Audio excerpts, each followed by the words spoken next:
성장물 속 죽음에는 일정한 공식이 존재합니다. 하지만 오늘은 그런 공식을 다 박살내버린 충격적이고 잔혹하게 그려진 최후에 대해 알아보도록 하겠습니다.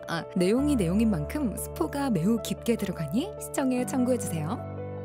먼저 주술회전 회오곡절편의 아마나이 리코입니다. 리코는 14살의 여중생인데요. 평범한 학생처럼 보이지만 사실은 텐겐과 융합해야 할 인물입니다. 문제는 텐겐과 동화되는 순간 자아가 엄청 약해지게 되고 이전과 같은 삶은 그냥 날아가게 되는데요. 이 사실을 알면서도 리코는 담담하게 자신의 운명을 받아들이며 주어진 시간을 소중히 보내려고 합니다. 하지만 그게 마음대로 되나? 리코는 역시 모두와 조금 더 있고 싶다며 눈물을 흘리는 모습으로서 좀 더 살고 싶다는 의지를 피력하게 되고 이때 BGM도 깔리면서 리코에게 희망적인 앞길을 암시하게 됩니다. 게토는 역시 같이 돌아가자며 리코에게 손을 내밀고 리코도 웃으면서 그 손을 잡으려는 찰나 훈훈하게 끝날 것 같았으면서 청성으로 주제가 끝난 거 너무 잔혹한 거 아니냐? 여름 청춘물로 알고 있던 회오곡절편의 뮤비 절단기 아마니 리코의 헤드샷이었습니다. 다음은 요술공주 민키입니다. 밝고 명랑한 소녀 민키는 하늘나라 꿈의 왕국의 공주인데요. 이 왕국은 사람들이 꿈을 이루면 사라지는 운명을 가진 나라입니다. 점점 꿈을 이뤄가는 지구 사람들을 위해 민키는 인간 세계로 내려와 사람들의 꿈을 이뤄주는 아주 명랑하고 밝고 따뜻한 만화였는데요. 하지만 어림없지 이번 영상의 주제가 잔혹과 충격이라고 했죠? 마지막 에피소드에서 민키는 도로에 떨어진 공을 주우려다가 트럭에 치여 사망합니다. 진짜 죽었어요. 끝이라고. 요술공주 민키는 어린이 애니메이션에선 드물게 주인공이 사망하는 새드 엔딩으로 마무리되면서 많은 이들에게 큰 충격을 주었습니다. 이러한 결말이 나온 배경에는 역시나 어른들의 사정이 있었는데요. 제작 지원을 하던 완구 회사에서 스폰을 끊어버린 것이었습니다. 완구 판매량 감소로 인해 스폰이 끊기면서 애니메이션은 갑작스럽게 종료되어야 하고 이에 따라 아이들의 동심과 팬들의 입장은 개나 줘버린 채 민키의 사망이라는 결말이 만들어진 것이죠. 사실 제작비나 어른들의 사정으로 인해 결말을 날림 처리하는 것은 생각보다 흔한 일이긴 합니다. 하지만 아이들의 꿈과 희망을 주는 만화에서 주인공을 GTA 시켜버리는 이딴 거지같은 결말은 진짜 무슨 생각인가 싶네요. 하지만 일본 원작에서는 민키가 사망한 후 인간 부모 밑에서 환생하며 다시 꿈을 이루게 되는 이야기로 이어지긴 합니다. 문제는 국내 방영판에는 소개되지 않았다는 거죠. 많은 아이들의 동심과 희망을 트럭으로 밀어버린 어른들의 만행! 요술공주 민키의 죽음이었습니다.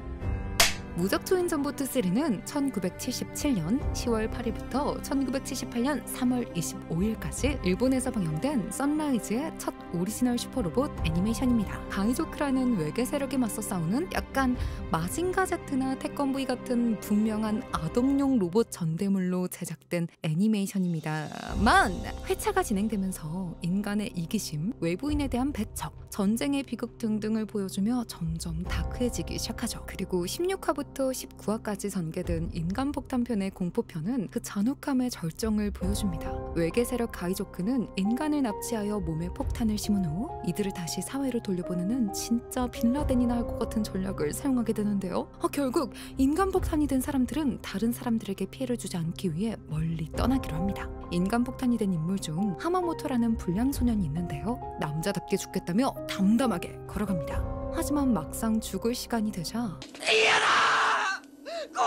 怖いんだ父ちゃん母ちゃん怖いよ母ちゃん助けてよ何でも言うこと聞くからよ母ちゃん父ちゃん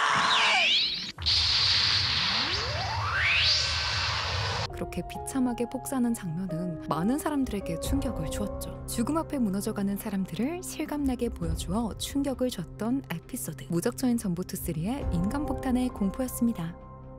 전통적인 마법소녀물이라고 하면은 밝고 희망적인 분위기, 우정과 사랑, 정의의 승리가 중심인 것이 정석이잖아요. 마법소녀, 마도카 마기카, 줄여서 마마마의 초반부도 밝고 명랑한 분위기를 보여주죠. 그러나 3화에서 토모에를 봤을 때 사람들은 그대로 굳어버리고 말았습니다. 본인의 능력을 100% 활용하여 사형마들을 무찌르는 토모에. 외로움에 시달리던 토모에는 더 이상 외톨이로 두지 않겠다는 마도카의 위로에 행복한 교양감을 느끼며 샤를로트의 방까지 들어가게 됩니다. 그렇게 희망찬 BGM과 함께 샤를로트를 제압하는 데 성공하게 되죠. 페이크다 이 병신들아!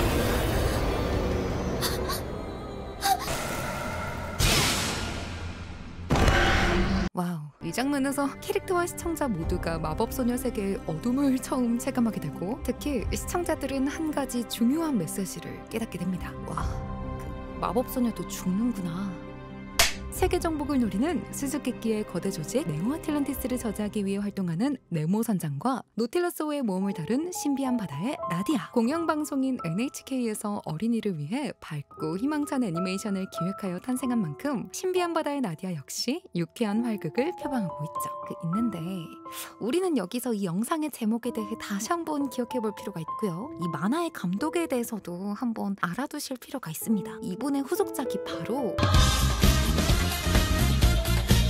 냉정하고 다소 딱딱한 노틸러스호의 다른 선원들과 달리 기관사 페이트는 항상 유쾌하고 모두에게 친절한 성향을 가진 선원입니다. 특히 주인공 장과 이런저런 얘기도 잘 통해서 장은 페이트를 매우 좋아하고 잘 따르게 되죠. 어느 날 노틸러스호는 바다 괴물로 오인된 미국 함대의 집중 포격을 받게 됩니다. 노틸러스호는 긴급 잠수를 하다 그만 페이트가 있던 구역에 배관이 파손되고 마는데요. 문제는 그 배관에서 유독물질이 흐르고 있었다는 것. 네모 선장이 다른 선원들의 안전을 위해 해당 구역을 격리시키고 페이트는 꼼짝없이 죽을 상황에 놓입니다. 장과 나디아는 이러한 상황을 납득하지 못하고 페이트를 살리기 위해 필사적으로 네모 선장에게 해당 구역을 개방하자고 건의했지만 페이트는 현실을 받아들이며 선원들을 위해 이렇게 말합니다. 네모 선장님을 나쁘게 말하지 말아줘. 그분이 쓰기에 나는 이 배에 타고 있었던 거야.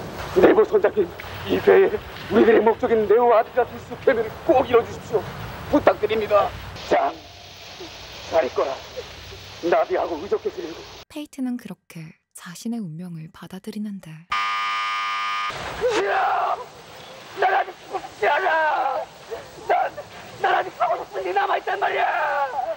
나에겐 아직 할 일이 있어! 죽음은 끝이지만 그 충격은 정말 오래 남는 것 같네요. 여러분들에게 가장 잊을 수 없는 장면은 무엇이었나요? 아니면 여러분들이 알고 계시는 충격적인 장면이 있다면 댓글로 남겨주셔도 좋을 것 같습니다. 지금까지 임무아의 애니리뷰였습니다. 감사합니다.